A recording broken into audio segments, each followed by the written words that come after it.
Hi, my name's Joe Houghton, and this is the Plus One podcast. Today, I've got Dr. Leo Kilroy with us. So Leo's CV has got education running right through it from start to up to today.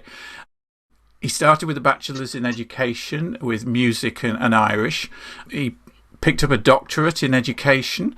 He's taught in inner city primary schools. You've been a director, program director at Hibernia College. And since 2012, kind of a bit of a shift, which I'm sure we'll talk about in a little while. You've been in increasingly senior roles in the Department of Education and Skills, and now representing Ireland in the EU as, now let me get this right, Education and Skills Attaché to Ireland's permanent representation to the European Union. There's a mouthful. An awful mouthful, Joe, isn't it? So you're a kind of you're an educational policymaker with a background at the coalface. Would that be a good description? I think that's probably a good place to start it. Yeah, I now work in educational policy, but I've come through a kind of a journey that you've described, starting as a primary teacher in North City in Dublin, working for a number of years there. And during that period, I was lucky enough to get a secondment to work at the ARC, a Cultural Centre for Children in Temple Bar for a period as well. And that was quite a formative space. And then some of the other roles. I joined the department in 2012, worked initially as a schools inspector, mainly in the primary sector. I suppose that external evaluation role.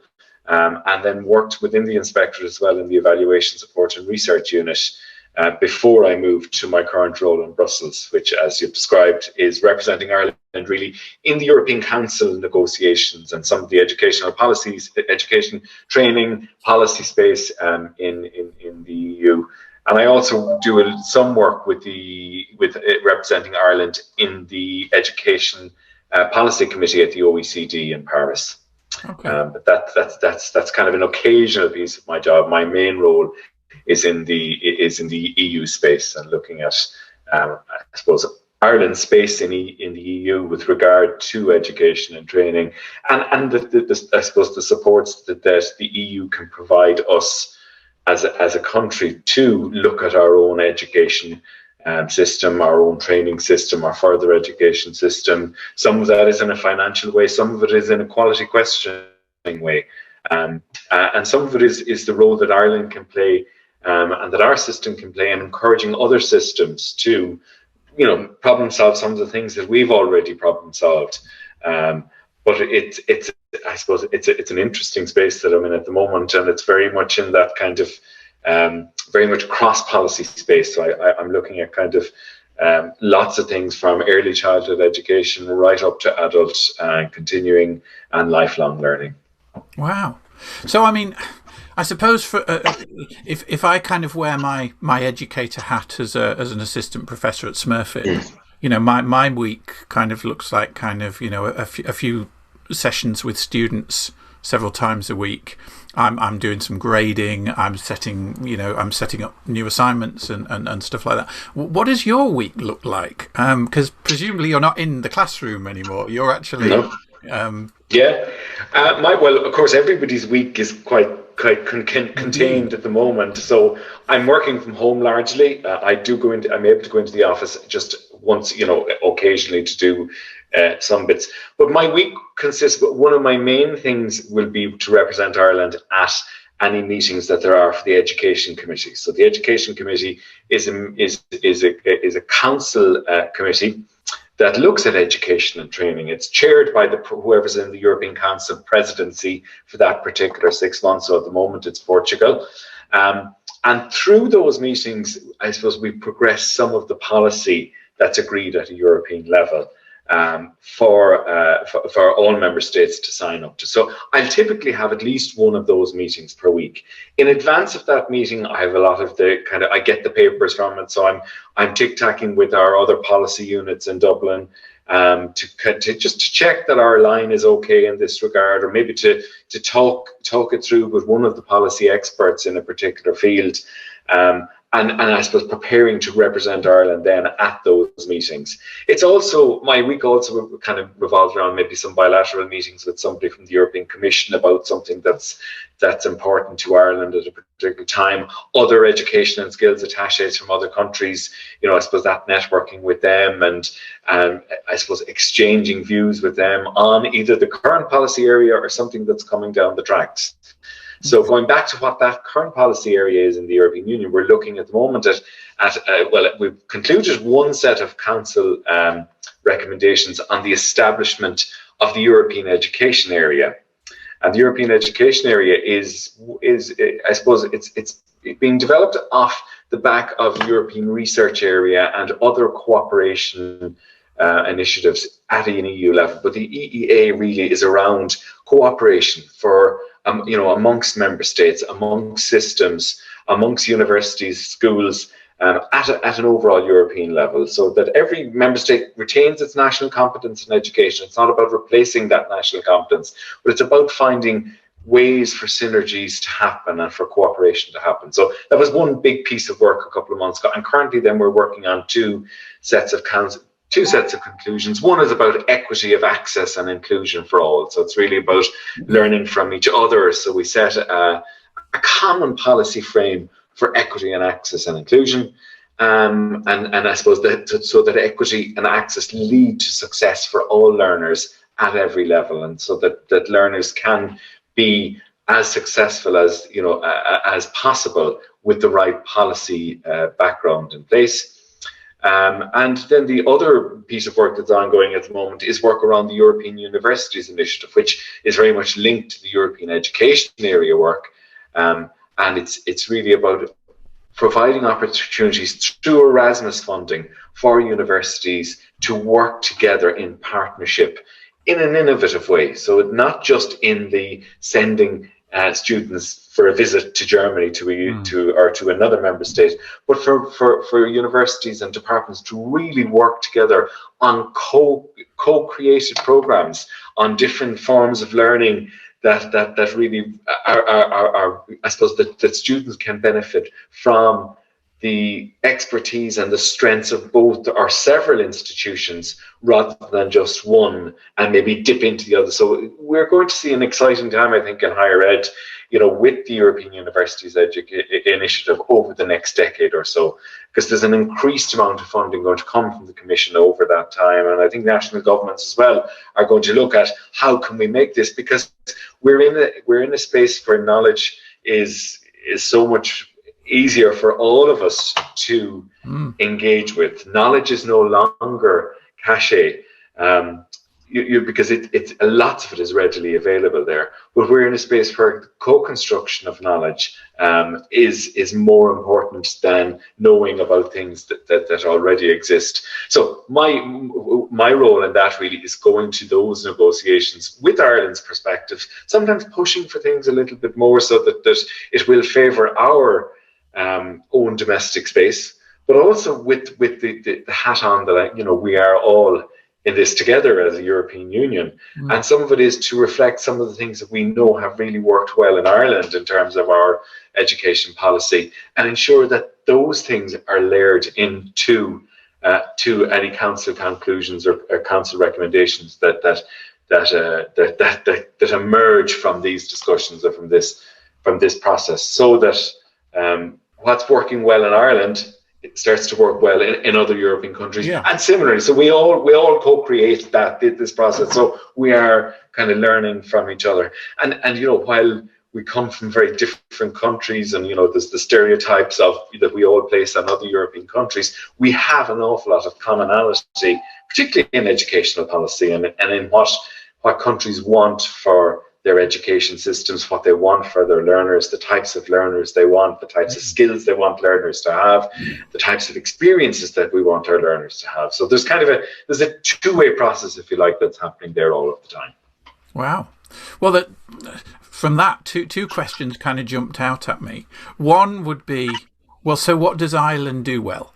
What do we bring to the table, if you like, in those discussions? And I suppose the second one would be, because you've probably got a much better insight into this than people, like myself, who kind of are working in one country, if you like, is kind of what are we going to see over the next 10 years or so? I mean, has that been informed by COVID and, the fact that we're all doing Zoom calls now?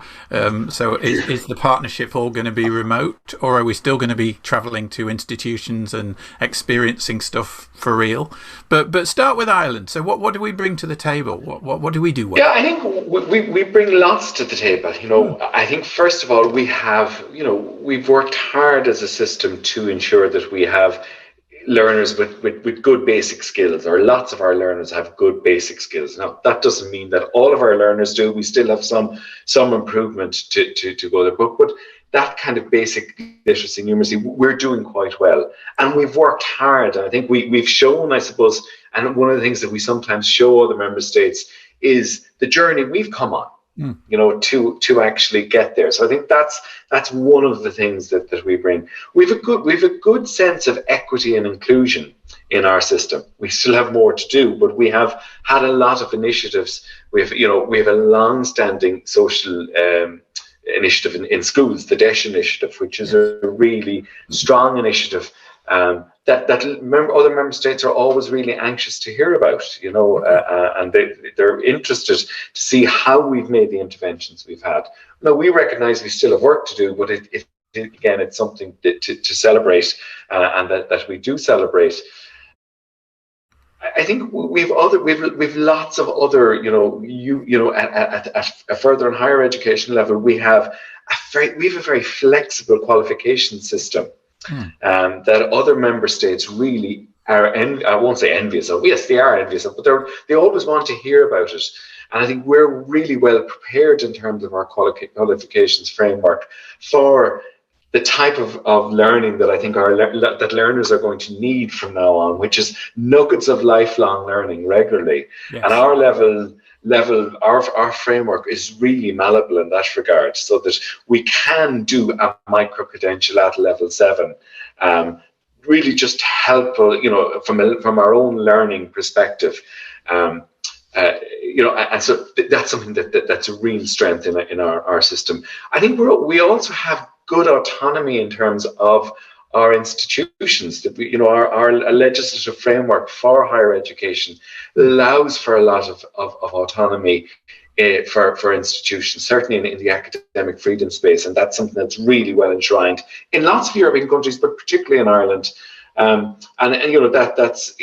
it's legislatively enshrined in Ireland, which is a good thing, and something that lots of universities are interested in, and higher ed systems are interested to hear about. And I think we've a lot, staying in the higher ed space, we've a lot of, I suppose we've progressed our diversity of offering quite a lot over the last decade or more. And again, that's something that lots of member states are interested to hear about. I think we've much to learn as well from other member states. I think our further and vocational education system, we've neglected it for a long time in Ireland. We have put all of our eggs into the higher education basket, and so and that's something that our department is addressing from a policy perspective, at the moment, and we've learned from other member states as well in that regard. Your second question then, Joe, was about what's the future going to look, that future collaboration and that future engagement. Yeah, and particularly in terms of, I think probably a lot of people listening to the podcast and kind of reading the book that hopefully follows will be kind of like, coalface educators. They'll be teachers. They'll be, college teachers, professors, whatever. So can you connect, if you like, their experience with what's coming down the line from a policy perspective, if you like, because you've been in both places. So, what are we going to see different as educators over the next 10 years, say, in terms of opportunity, in terms of the way we deliver stuff, in terms of what we can offer our students with the programs that we're delivering and developing? Yeah, COVID has changed everything. Yeah, it has. We know it's cliche at this stage. There is no going back from it. And I think we're going to enter into a space, I'd say, where our further and higher education offering is delivered in a very different way. We're going to learn now. I don't think it's going to, for some learners, it won't fully replace the on-campus experience, but it will give them choices about it. And I think what we're all starting to realize, even though we're doing well with technology at the moment and everything is going okay from a technological perspective, the human connection space is now missing. Yeah. And I think, I'm sure you're finding that with your students. I'm finding that from my workspace. I know from talking to students, talking to learners, talking to kids who are in school, they're the kinds of things that they missed. Some of the offerings still stayed there, and some of the quality of the teaching maybe they received might even have been improved in the online space. But it couldn't replace the interactive, the learning together, the learning from each other, the co-construction, the deconstructing. So I think we'll probably move to a more blended space in the world. And I think because of COVID, cooperation with other parts of the world, with other universities, are going to be so much easier to facilitate. Yes. Now, again, that the cooperation, and I think we've debated this at an EU level. Yes, lots of the mobility can happen and the cooperation can happen in the online space. We still need to retain the opportunities for the physical mobility and for the physical cooperation. But we need to, I suppose, we'll start to think about our universities if we take it to that overall partnership idea, there might be 5 universities delivering a singular bachelor's program. But it's how we use the expertise from all 5 or 6 institutions to really shape a world-class program. Because with the best will in the world, one single university is not going to be able to attract all of the high-class thinkers that it needs to deliver a full world-class program. But if we stand back and think about 5 universities who are working together, who have all done their best to attract and have all their own particular niche cultural pieces, and then we put all of that into the same pot and deliver and design and deliver and evaluate programs. I suppose that from a learner's point of view, from a student's point of view, that's change, that's mind changing, that's a life changing. So we're no longer going to be limited by the capacity of the individual institution to design, deliver, and facilitate learning. So this, I have some students in most of my classes from the SEMS program. Okay. At Smurfit, which is kind of, I think it's part of Erasmus, isn't it? And these are drawn from all different universities all around Europe, and they come and do a semester and 1 or 2 modules at Smurfit, and then they move on to other places. And they normally, I think, get a dual degree out of that. It's kind of like an expansion of that you're talking, isn't it? It's kind of but your students that come to Smurfit for a semester now, so they get a kind of a rich, diverse experience for 3 months or for 4 months or whatever period it is. Well, can you imagine if you enter into a 4-year bachelor program, and that's the constant nature of the delivery of the program. Yeah. So you might decide, actually, conceivably, you could enroll in a program that's delivered across 6 universities. You do a semester in each of those 6 universities, while at the same time engaging with the other 5 universities for some of the teaching, because some of it will be delivered in an online way. What kind of a learner are you going to be at the end of that 6 semester process? If you think, so if you're doing a business degree, but you're hearing in 3 different modules that you're studying in the same semester about practices in 3 or 4 countries, and from academics that have been influenced by the systems that they lived in. Yeah. What kind of, the kinds of thinkers we conceivably can develop in that kind of an environment is transformational, in my opinion. It would be. How do we get from, if you like, the institutional silos that we're in primarily today? I know a lot of universities, and I mean, UCD as well. We're a global university, and we are making links with other places around the world, and doing a lot of that. But how do we break the institutional silos down then and make that vision a reality? Because that, I mean, from a student perspective, that would be nirvana, wouldn't it? I mean, build your degree from the best of the modules from everywhere. Wow. Yeah, I look at. I suppose I see the initiative that's in the European universities initiative, in this program, or this proposal from the Europe, which is underway already in a pilot basis. Okay. There are some Irish universities already participating in the pilot phases of this that started in 2019 and 2020, right. But. And the European Commission is very open. It wants this to be a ground-led way to facilitate these partnerships. So I think the first thing about silos is we stay in our silos if we keep looking down into our silo. Yes. So whether that silo is 5 academics that work in the same department, or the silo is 5 departments in the same university, or whether the silos are 5 different universities in different countries. But as soon as we take our heads up from the silos and think and look, and I suppose don't let ourselves be constrained by the doors that are between our silos. Yes. And I think it's all about conditioning, and it's all about the way we think about how we currently operate. And I think that's when we can start, and we're all guilty of it. We all end up putting our heads down in our own silo, and that's just, I think, human nature. But I think if we can keep getting our heads up from our silos, we could reach that kind of transformative experiences for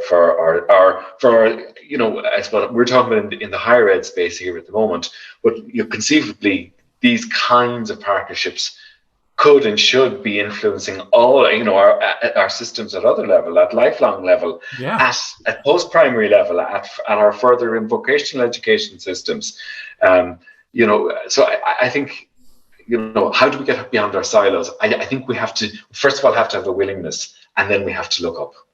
Right, and I mean that's my next question, I suppose, isn't it? How do we get beyond the silos? How do we facilitate a secondary school teacher or an assistant professor to look outside their department, to look outside their university? I mean, one thing that I became aware of about a year ago, and I've become quite involved with now, even as an ambassador, is EPALE, which is the European Adult Learning Network, and I've run a few seminars for them and contributed some stuff and whatever. And I mean, that's 80,000 educators across Europe just collaborating in all kinds of spaces. Are there any other fora like that you know of, if you like, that you could tell listeners about, if you like, help them, if you like, get their head above the parapet and connect into that wider world?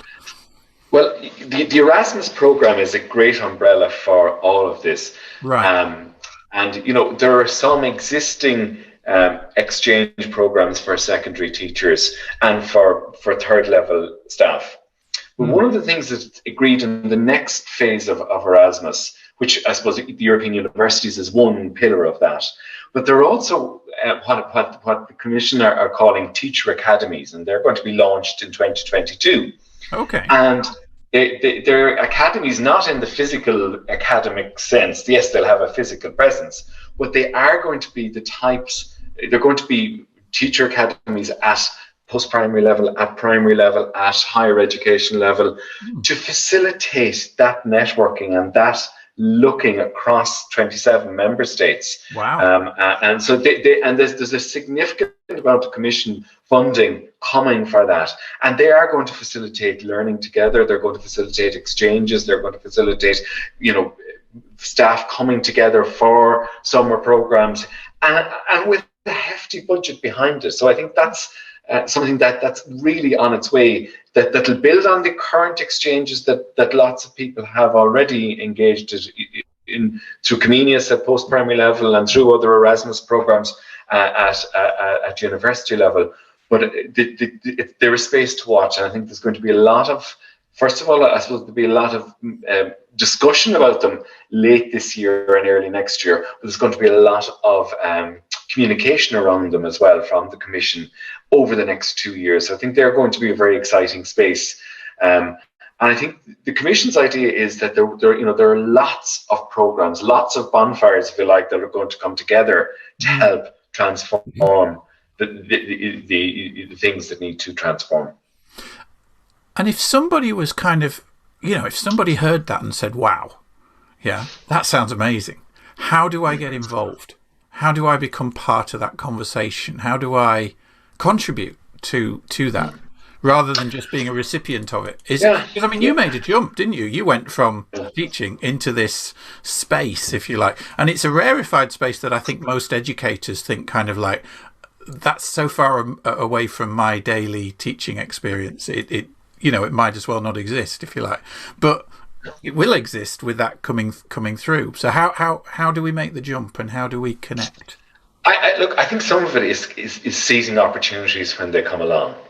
I think when I look back at my career, I kind of, I didn't start with the vision of jumping around the place like I've done in my career, but that kind of happened. No, that just kind of happened, and I think it's about seizing opportunities. There will be open calls for any teacher at any level to engage in shaping these teacher academies, because that's one of the things that when the teacher academies do come on stream, that's one of the things that the Commission will be committed to, is making sure that they're ground up organizations, not an imposed structure. And that is that's something that's very clear from the new regulation for Erasmus, is that there will be lots of opportunities for teachers to shape these academies.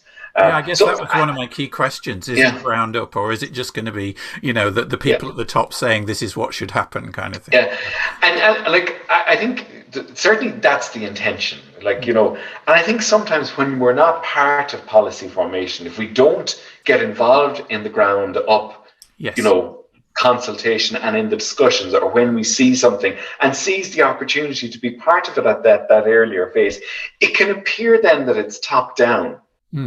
Now, I'm not trying to deny at all that top-down policy making happens, because of course it does. I've been party to it, I'm sure, on occasion. But there are often opportunities to engage in the groundswell that we sometimes maybe don't have time for, because of the pressures, and it's very natural and very normal. But I think there are often opportunities that we can get involved in, and with these, what I've mentioned about both the European Universities Initiative and the Teacher Academies, they have both been statutorily created, saying that ground up policy formation needs to be a core principle in how these initiatives proceed. Wow, that sounds really exciting. That's kind of something for us to look forward to, isn't it, over the next year or two? Absolutely. I think it has the potential to be really exciting. And in a post-COVID world, I think we're probably readier for that now than we might have been even 2 years ago, Yeah. Wow. Absolutely. That's phenomenal. Okay, let me pull out a couple of different questions then. Let's just take a different tack. So, what educational experiences have made the biggest impression on you, and why? So you've been through a number of different areas of education, haven't you? And I noticed you also were involved in music. I think was one of your things early on as well, wasn't it? You're not. It was, yeah. So I mean, so educational experience, yes. I think I'm instinctively, I suppose, drawn to my formative education. So I think my post-primary education, I had quite a good experience in a small rural vocational school in the west of Ireland. Right. It was very much kind of, there were 25 kids in my class at post-primary level, so it was a very small school. So I think that was a kind of a formative kind of, and I think because it was small, everybody I suppose, found their own channels through it. So I think that was formative, that I found a channel through it that was different, because there were so few people to compare yourself to in many ways. You had to create your own channel. So I think that in one way was formative. I mentioned music. Yes, music, I suppose, was kind of, it was an important aspect of my own kind of learning and my own opportunities to try different things and to be creative and to move outside of that box. If I was to say, kind of from a work perspective, the learning that the year more that I spent in the ARC and some of the other work that I did at that period of my life they were parallel to the teaching world, but they really influenced how I thought about teaching, how I brought creativity into my own classroom, how I brought arts-based learning as it was really very much into what I did on a day-to-day basis. And then I think the other big learning journey for me was when I did the doctorate in education. That was transformational again in terms of my thinking. And I decided, I was accepted to a doctorate program in Ireland, and I decided to go to the University of Nottingham, actually. And that in itself was great because I was meeting so many people from other systems who thought about, it was quite an international, it wasn't designed to be an international program, but it drew students from lots of different countries. There were students from Asia on the program, there were students from the Middle East, there were lots of students from England, some from Ireland, and several other countries. And that in itself, I suppose, just helped me to kind of stand back from my understanding of education and really deconstruct and reconstruct it again, because there were people studying all sorts of topics and all sorts of things. And it was just useful. And I think it wasn't so much that the stuff that I learned, the thesis I got it completed and got that done, but it was the learning process in the sharing weeks and weekends and things that were facilitated in the university that were the formative pieces and the formative parts of that program. That's interesting because, I suppose 2 or 3 years ago, I'd done 10 years of university teaching following an MBA where I'd gone in to start being a lecturer. And I thought, I've never actually been taught how to teach. I've never actually studied education. Yeah. So I went and did the postgrad diploma in university teaching and learning, and then I did the Innovation Academy thing. And like you said, both of those programs for me were transformational because suddenly I became aware that there were so many other ways to do things. And some of the stuff I was doing was fine, and some of it was, okay, but there were other things to know. It's the other variables that you haven't considered. Yes.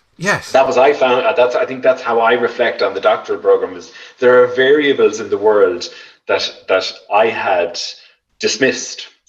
Or maybe not, or just wasn't aware of. Well, you just weren't aware of the unknown unknowns. Yeah, that's right. Yeah. And I didn't even know that I needed to know about them. So it was that was transformational in that respect. Fantastic. Yeah. Oh, that's amazing. Well, for everybody on the calls for the podcast, I always ask for a +1 for one nugget, one actionable piece of advice that listeners who are educators can take into their own practice perhaps, and something to improve or try or whatever. So based on all your experience, what would your +1 be for listeners? I think it's more of a strategy that I've used. Okay.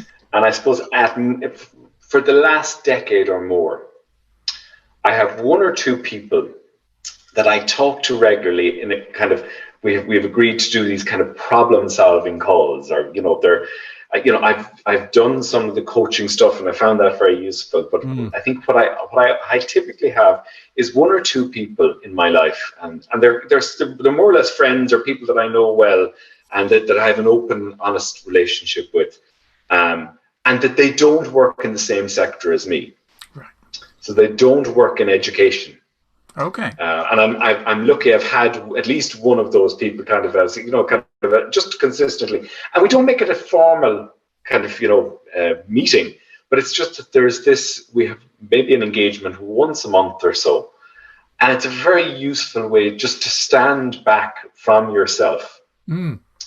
with somebody else's eyes who's from a different sector, because I think we think like each other when we're from similar sectors. Yes. And we have similar sets of experiences. So, and I found that a useful tool over the last 10 years. Because I think for us to be the best people that we can be, we need to think about ourselves and think about, what were the things that made me tick in that situation, and what are the things that are driving me mental about this work situation, and how can I get around it? Yeah. So I think at wherever you're at, if you're a primary teacher, if you're an early years specialist, if you're a post-primary or a third level educator, or you're working in industry, I think it's about having somebody that helps you problem solve either the tricky situations, or helps you digest for yourself what made a situation successful. Isn't that interesting? Because the message I've got from you today is that diversity works. I suppose you've talked about, the European initiatives where you're going to bring institutions together and you're going to bring people together from all these different places. I mean, you're in a job now where you're representing Ireland out into, the European Commission, the OECD. Your plus one is you've drawn a group of disparate individuals into a safe space where you can talk and trust each other and share. And so it's a very powerful message, isn't it? That diversity works, that listening to other voices and connecting with other is so important. And I mean, I suppose that's what brought me to doing this project is that I connected with the UCD Innovation Academy, and and I ended up on a diploma with primary school teachers and a dental nurse and Jen, who was the first interviewee for the podcast, and all kinds of different people. But that was a transformational, amazing experience. I've learned so much from all of them. But I think going back to one of your earlier questions about siloing. Yeah. Why do we end up in silos? Because we're with people who are very like us, and we're really comfortable in silos. Yes. And I think that siloing is staying within our comfort zones. So whether they're physical comfort zones or just they're structural comfort zones. So I think for me, it's always removing myself out of the comfort zone, and that helps with siloing. That's fascinating. I did another call with Dr. Jacob Eisenberg at UCD for another episode, and he and I also talked about siloing, and he said almost exactly the same thing. Right. He was talking about kind of embracing discomfort. Taking yourself out of these silos, and so that's obviously a common theme. You're kind of both linked in with. Yeah. If people wanted to kind of follow up, can they connect with you on LinkedIn or? Yes, I'm on LinkedIn. You're on LinkedIn. You'll find me on LinkedIn. Yeah, that's probably the easiest place to contact me on. I'll put your LinkedIn URL in the show notes. Great. So last question then: is there any call to action you'd like to share with the listeners? Anything that they should do or connect with or go and look at? Is there a book that you would recommend, or a podcast to listen to, or is there a website of European learning they should look at? What would you? I'd encourage anybody to engage with the Commission's website. The education sections on it. I think it's big organizations have difficulty with communication, and I'd say this to the Commission. But there's lots there. There's lots there even to think about how politically and policymakers are trying to join the dots in education and training. So I think take a look at the Commission's website and keep an eye out for the calls around the European University Initiative, around the Teacher Academies when they come, and engage with them. And where do we? All right. So the Commission. So you must email me. I'll email you the kind of the dive-in link. Is there a kind of website where people can kind of register as an interested party to get these calls? Because if you're not on the right mailing list, you don't even perhaps find out about the course, do you? Yeah, let me check that actually, because I need to check that, Joe. But let me think about that, and I'll get something to you on that. That'd be fantastic. Okay, well, look, thank you very much for giving up your time today. Not at all. I hope it's absolutely fascinating. Yeah. Good. Okay, thanks. Great to talk. Thank you. Thanks, Joe. Bye.